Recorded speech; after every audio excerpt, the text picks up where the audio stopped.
अस्सलाम वालेकुम दोस्तों, बिलाखिर बाबर आज़म वो कप्तान बन गए जिनके हाथ में कोई ट्रॉफ़ी आई। बहुत से रिकॉर्ड बाबर आज़म ने बनाए, चाहे वो टेस्ट, वनडे, टी20 क्रिकेट हो, ख़ासकर टी20 के अंदर, मगर ट्रॉफ़ी एज़ ए कैप्टन नहीं जीत पाए थे। पहली मर्तबा बाबर आज़म एज़ ए कैप्टन कोई ट्रॉफ़ी जीते हैं। अगर पाकिस्तानी प्रोस्पेक्ट में देखा जाए तो वर्ल्ड कप 2022 का फ़ाइनल खेले, एशिया कप का फ़ाइनल खेले, मगर ट्रॉफ़ी नहीं जीत पाए और उनके ऊपर यही बात होती थी कि वो बतौर कप्तान कोई चीज़ जीत के नहीं ला पा रहे। एक लाइन थी जो बाबर आज़म ने क्रॉस की है। बाय द वे, उनके लिए बैड डे ज़रूर कह सकते हैं कि पहली बॉल के ऊपर आउट हुए, मगर एज़ ए कैप्टन उनके लिए बहुत लकी डे है कि उन्होंने हैदराबाद को शिकस्त दी और एज़ ए कैप्टन कोई किसी भी सतह पर पहली ट्रॉफ़ी जीती है। मगर अगर मैच के ऊपर हम आएँ, वैसे एक और बात बाबर आज़म से रिलेटेड, उनके 588 रन्स थे इस इनिंग से पहले, और अगर वो सिर्फ़ 1 रन और बना लेते, तो पीएसएल की हिस्ट्री में एक रिकॉर्ड बन जाता, किसी एक सीज़न में सबसे ज़्यादा रन्स बनाने वाले। वैसे अभी तक ये रिकॉर्ड फ़खर जमान के पास था 588 रन्स का, जो बाबर आज़म का भी 588 रन है। सो बराबर में ज़रूर है, 1 रन और बना लेते तो वो रिकॉर्ड अपना एक नया रिकॉर्ड कायम कर सकते थे। बाय द वे, बहुत शानदार सीज़न रहा बाबर आज़म का, और उनके टी20 जो करियर है ओवरॉल, दुनिया भर में जो लीग खेली है, डोमेस्टिक खेली है, जो भी खेला है, ये उनका बेस्ट सीज़न था पाकिस्तान सुपर लीग का। अभी जब मैं वीडियो कर रहा हूँ, प्रेज़ेंटेशन सेरेमनी नहीं हुई है। मुझे लगता है कि प्लेयर ऑफ़ द टूर्नामेंट भी उनको मिलना चाहिए जिस किस्म के वो खेले हैं, और 2020 में भी वो प्लेयर ऑफ़ द टूर्नामेंट थे। ख़ैर उसमें फाइनल में प्लेयर ऑफ़ द मैच भी थे। सो अगर मिल जाता है तो ये वाहिद क्रिकेटर होंगे जिनको पाकिस्तान सुपर लीग के 2 मर्तबा प्लेयर ऑफ़ द टूर्नामेंट का अवार्ड मिला होगा। अब मैच के ऊपर आते हैं। हैदराबाद, बहुत से लोग कहेंगे 2 रन आउट हुए, कोलैप्स हुआ। मुझे लगता है एक बंदा जिसने ब्लंडर मारा, जिसके ऊपर बात हो सकती है, ये वही बंदा है जो लास्ट मैच में हीरो बने थे, हसान खान की मैं बात कर रहा हूँ। उन्होंने फील्डिंग से 4 रन बचाए थे, एक बहुत अच्छा कैच पकड़ा था, मगर यहाँ पे एक गलती कर गए। मतलब 1990 स्कोर के ऊपर खड़े हैं, थोड़ा-सा रीज़नेबल हो रहा है, आपके साथ साइम अयूब खड़े हैं, पीछे कोई बैट्समैन नहीं है और तकरीबन 9 ओवर बाकी हैं। आपने क्या करना है 9 ओवर को बचाकर? बाहर निकले, हार्डी को शॉट मारने के चक्कर में आउट हो गए। मतलब वहाँ पे शॉट नहीं बनती थी, कोई दबाव नहीं था, कोई चेज़ नहीं कर रहे। आप सोचिए, सिंपल ये कॉन्सेप्ट होता कि हमने 16-17 ओवर तक बस ऐसे ही सिंगल डबल लेके जाना है, 150 तक लेके जाना है, 160 तक लेके जाना है। नो वन नोज़, अगर ये 16-17 ओवर तक ये जोड़ी रहती साइम अयूब और हसान खान की, तो शायद 160 तक चला जाता। जब 160 तक जाता, तो मैच इनके हाथ में आ सकता था। सोचिए, पावर प्ले में बड़ी ज़बरदस्त बैटिंग की तो हैदराबाद ने शानदार की, बॉलिंग की तब भी शानदार की। मतलब 40 पे 4 आउट हो चुके हुए थे पेशावर ज़ल्मी के। अगर 150-60 रन्स ऊपर लगे होते, मैच फँस जाता। ख़ैर हार्डी ने बड़ी ज़बरदस्त बैटिंग की। शुरू में आके थोड़ा-सा स्ट्रगल किया था अब्दुल समद ने, उन्होंने भी बाद में थोड़ी बेहतर बैटिंग की। एक क्रूशियल स्टेज के ऊपर पेशावर ज़ल्मी था, जहाँ से उन्होंने दोनों ने एक्चुअली में निकाला। तो हार्डी ने तो man of the match performance की, मतलब 4 विकेट्स भी लीं और बल्लेबाज़ी भी क्रूशियल स्टेज के ऊपर आकर की, ख़ासकर 2-3 चौके जो हनैन शाह के ओवर में मारे थे, बड़े वो शानदार थे। अच्छा, हार्डी के बारे में आपको एक बात बता दूँ, ये गुरबाज़ जो अफ़गानिस्तान के ओपनर हैं, जब डायरेक्ट साइन किया था पेशावर ज़ल्मी ने और उन्होंने बाद में अगले दिन ही पोस्ट कर दिया कि वो नहीं खेलना चाह रहे पीएसएल, तो फिर हार्डी को लिया गया था। और हार्डी बिग बैश के अंदर ये बैटिंग, बॉलिंग दोनों तरफ से, और ये वहाँ बिग बैश में भी विनिंग टीम का हिस्सा रहे हैं और बाय द वे पीएसएल में भी विनिंग टीम का हिस्सा रह गए। मगर बिग बैश के अंदर इनकी परफ़ॉर्मेंस बड़ी शानदार थी। अगर हार्डी की बात करें तो 339 रन्स इन्होंने बनाए थे, 12 विकेट्स ली थी, और ये 4th हाईएस्ट रन गेटर थे। बेसिकली ऑलराउंडर हैं, आप गेस नहीं कर पाएँगे कि बैटिंग ऑलराउंडर हैं या बॉलिंग है। आज के दिन भी देखिए, उन्होंने 4 विकेट भी ली और बड़ा ज़बरदस्त किस्म की उन्होंने आज बॉलिंग की। ओवरऑल पीएसएल में 6 मैचेस के अंदर 11 विकेट्स हैं इनकी 7.42 की इकॉनमी के साथ। शायद पूरे पीएसएल में किसी ने इस तरह से गौर भी ना किया हो। वैसे खेले भी 6 मैचेस ही हैं, but he is a very decorated cricketer. Aussie mindset, again वो सब चीज़ें। और नहीद राना स्पेशली इस मैच के लिए आए, बड़ी ज़बरदस्त उन्होंने बॉलिंग की है। मतलब एक-एक ओवर बड़ा बचा-बचा कर बाबर आज़म ने उनका यूज़ किया। हालाँकि मैं ये सोच रहा था कि पावर प्ले में शुरू में इनको लेके आना चाहिए था। बाबर आज़म थोड़ा बाद में उनको लेके आए, मगर नहीद राना ने भी बड़ी तगड़ी बॉलिंग की है। अभी न्यूज़ीलैंड के खिलाफ सीरीज़ खेल के आए, वहाँ पे भी 5 मार के आए हैं और आज भी बड़ी शानदार बॉलिंग की। बाय द वे, 5 मैचेज़ में 9 विकेट हैं और 5.44 की इकॉनमी, यानी लेस देन 6 है। अच्छा, क्या आप जानते हैं कि पेशावर ज़ल्मी के लास्ट सीज़न में भी, जब पेशावर ज़ल्मी अपने पीएसएल पूरे करियर में सबसे बुरा खेली थी, नहीद राना टीम का हिस्सा थे, मगर एक भी मैच नहीं खेल पाए थे। मैं उस वक़्त भी सोचता था, यार ये 150 वाला बॉलर है, क्यों नहीं खिला रहे पेशावर ज़ल्मी? और अब इनको स्पेशली फाइनल के लिए बुलाया। जावेद अफरीदी ने ट्वीट भी किया और सबने शुक्र अदा किया बांग्लादेश क्रिकेट बोर्ड का कि भाई साहब, इस फाइनल के लिए आपने नहीद राना को आने दिया। और कमाल बॉलिंग भी की, बाय बाय द वे उनका आना भी ख़ास रहा। और फिर सुफ़ियान मुकीम के ऊपर भी बात होगी। वैसे एक पीएसएल सीज़न में सबसे ज़्यादा विकेट लेने का रिकॉर्ड उसामा मीर का है, 24 बनते हैं।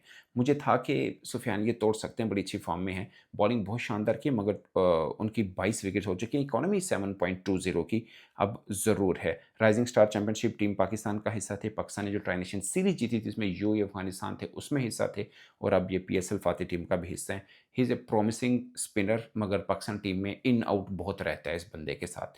टीम में आते हैं, कोई एक जगह मैं आपको गिन के बता सकता हूँ कि इस बंदे ने सिर्फ़ 2 जगह पे बेहतर बॉलिंग नहीं की थी, और ये टीम का हिस्सा नहीं है। एक, जब साउथ अफ्रीका पाकिस्तान खेला था, जॉर्ज लिंडे ने इनको थोड़ा-सा चार्ज किया था, और दूसरा यही ट्राई नेशन सीरीज़ के अंदर आसिफ जो यूएई के क्रिकेटर हैं, उन्होंने शारजाह की पिच के ऊपर थोड़ा-सा इनके ऊपर चार्ज किया था। उसके बाद ये पाकिस्तान टीम का हिस्सा नहीं बन पाई। ये 2 जगहों पे बुरी बॉलिंग है, अदरवाइज़ राइज़िंग स्टार में अच्छी बॉलिंग की है। 2 दफ़ा राइज़िंग स्टार खेले हैं, दोनों दफ़ा अच्छी बॉलिंग की है। मेरा ख़्याल है शायद 3 दफ़ा खेलेंगे, और श्रीलंका में भी खेले हुए हैं। सो एक अच्छे कह सकते हैं आप इनको बॉलर हैं। आई होप कि अब इनको पाकिस्तान की एटलीस्ट टी20 टीम में सिमेंटेड जगह होगी। बासित की बात करें, शुरू में तो हिस्सा नहीं थे पेशावर ज़ल्मी का, लेकिन बाद में आए और इन्होंने मां सदाकत, जो कि बड़े डेंजरस लग रहे थे। अच्छा, वो बड़ी हाफ कुक शॉट थी मां सदाकत की, वहाँ से एक्चुअली में आगाज़ हुआ, कोलैप्स हुआ हैदराबाद का। वो मतलब ना छक्के की तरफ गया, ना सिंगल की तरफ, पता नहीं वो कैच ट्रेनिंग करा रहे थे वहाँ पे। मतलब मां सदाकत का इस सीज़न बहुत शानदार रहा है, मगर वो बॉल टिपिकली बहुत बुरी खेली। 10 विकेट्स लिए हैं, बासित ने भी 7.75 की इकॉनमी के साथ वो हैं। और हैदराबाद की अगर हम मैक्सवेल की बात करें, मतलब मैक्सवेल के ऊपर बहुत मैच था, अगरचे नाहीद राणा ने पहली बॉल के ऊपर आउट आउट कर दिया उनका।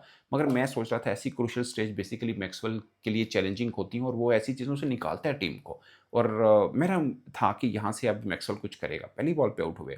ओवरऑल 8 मैचेस में उन्होंने 99 रन्स किए, जबकि एक ही मैच में इनकी 70 रन्स भी हैं। सो ये हुआ दोस्तों पीएसएल फाइनल की अगर बात करें, वैसे तो ये सेकंड लोएस्ट टारगेट है। इससे पहले भी पेशावर ज़ल्मी ने ही 2017 में कोयटा को 90 के ऊपर आउट किया था, मगर तब कोयटा की मेन टीम नहीं आई थी पाकिस्तान के यही लाहौर के अंदर ही फाइनल हुआ था। पूरे का पूरा जो पीएसएल था वो यूएई में हुआ था। नजम सेठी साहब चेयरमैन पीसीबी थे, उन्होंने फाइनल करवाया था, मगर कोयटा के जो ओवरसीज़ क्रिकेटर थे वो नहीं आ पाए थे। तो फिर आप समझें कोयटा की ए टीम टाइप टीम थी, तो पेशावर ज़ल्मी ने बड़ी आसानी के साथ वो मैच जीत लिया था, 99 के ऊपर फारिग किया था कोयटा को। अब 129 के ऊपर फारिग किया हैदराबाद को, ये सेकंड लोएस्ट टारगेट बनता है। बट थोड़ा-सा मज़ा ज़रूर आया शुरू में जब बॉलिंग थी। हैदराबाद की अगर आप ओवरऑल टीम की बात करें, आपको कहीं पर कोई ना वो नज़र नहीं आएगा कि यार ओके ये सुपरस्टार है, ये वो चेहरा है जिसके ऊपर रख के वो मैच चल सकते हैं। एक ही है मैक्सवेल, अगर आप वैसे रिकॉर्ड वाइज़ बात करें तो मैक्सवेल तो बहुत ही बुरा खेले हैं सिवाय एक इनिंग के। हाँ, बॉलिंग में थोड़ा बहुत बीच में करते रहे हैं।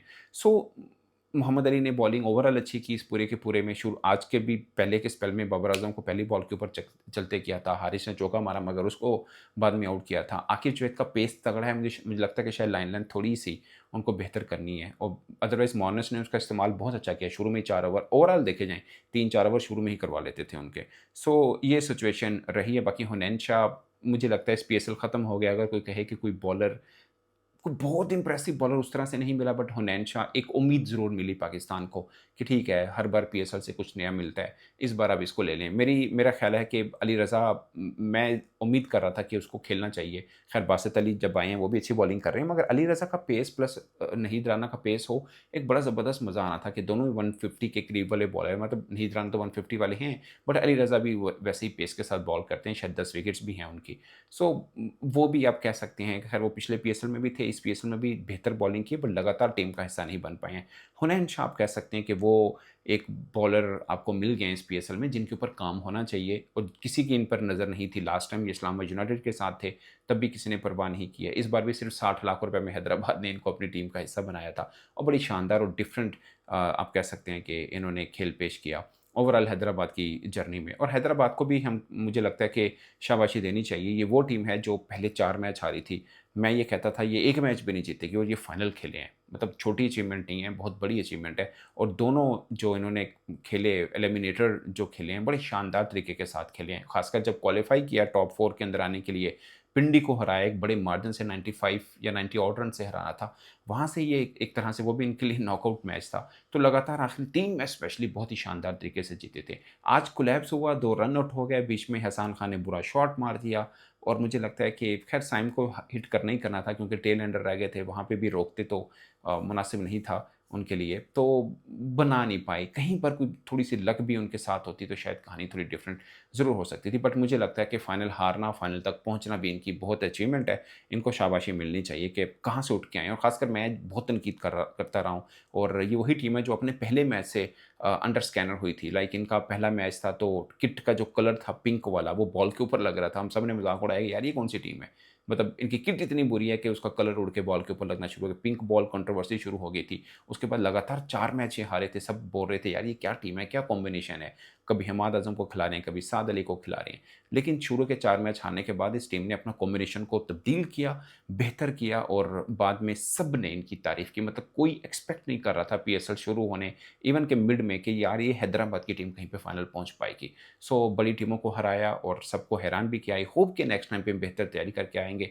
बट मुझे as a journalist, Pakistani journalist, एक चीज़ की खुशी हुई है कि बाबर आज़म, जिनका करियर ओवरऑल बड़ा डेकोरेटेड है, पाकिस्तान में एक महान क्रिकेटर के तौर पर माने जाते हैं, मगर एक चीज़ उन पर थी कि यार बतौर कप्तान कुछ जीत नहीं पा रहे, बट वो लाइन क्रॉस की। आई होप कि अब बहुत सी चीज़ें उनके लिए बहुत बेहतर होंगी। मैच से पहले ही उनसे एक सवाल हो गया था बाबर आज़म से कि आपको अगर कप्तानी की ऑफ़र की जाती है तो क्या कबूल करेंगे? तो उन्होंने ख़ैर बड़ा डिप्लोमैटिक आंसर किया था कि वो होना चाहिए जो पाकिस्तान क्रिकेट के लिए बेहतर है। मुझे लगता है कि पाकिस्तान में जब कुछ पीएसएल जीतता है एज़ ए कैप्टन, उन पर बहुत बात होती है। वो चाहे शादाब खान थे, चाहे शाहीन शाह अफरीदी थे, और अब पहले, इससे पहले रिज़वान भी थे, अब बाबर आज़म भी हैं। बट मुझे लगता है कि पाकिस्तान क्रिकेट के अंदर वो जिसे बोलते हैं ना, ठहराव बहुत ज़रूरी है, कंसिस्टेंसी बहुत ज़रूरी है। बाबर आज़म जीते हैं एज़ ए कैप्टन, बहुत अच्छी बात है, उनके रन आ रहे हैं, बहुत अच्छी बात है।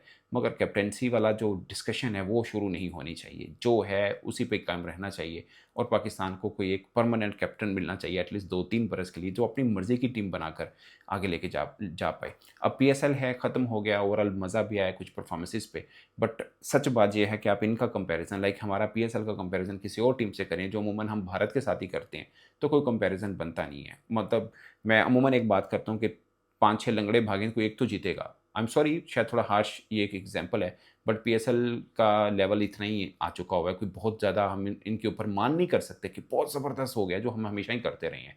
जब बहुत अच्छा होता था और करते थे, तब भी हम इंटरनेशनली बुरी तरह से नाकाम होते थे। अब तो हम खुद मानते हैं कि यार वो चीज़ें नहीं रही हैं। मतलब लास्ट मैच को देखें तो थोड़ा-सा हाइप मिली है, जहाँ पे बाबर आज़म, फ़खर ज़मान ने 100 किया, वो थोड़ी हाइप मिली है। अदरवाइज़ इस बार पीएसएल कोई बहुत ज़्यादा ऊपर जम के नहीं चला। लास्ट एडिशन भी कुछ ख़ास नहीं हुआ था, ये एडिशन तो पहले से भी थोड़ा बुरा था। मतलब अब तक जितने ऑडिशन मैंने कवर किए हैं, मुझे ज़्यादातर पे लगता है कि क्वालिटी वाइज़ ये शायद सबसे, मेरी राय है कि सबसे हल्का था। बट कुछ मैचेस बहुत अच्छे हुए, और बाबर आज़म की फ़ॉर्म भी बड़ी शानदार रही, और सब चीज़ें भी हैं। बट ये चीज़ मैं सिर्फ़ इसलिए कह रहा हूँ कि हम बहुत से मुस्तकबिल के फ़ैसले पीएसएल की बुनियाद पे करते हैं, तो उस चीज़ से थोड़ा-सा इज्तनाब करना बहुत ज़रूरी है। इस पर दोस्तों अपनी राय कमेंट की सूरत में ज़रूर तय करें। मेरी तरफ से इतना ही। इजाज़त दीजिए। अल्लाह ने के बाद।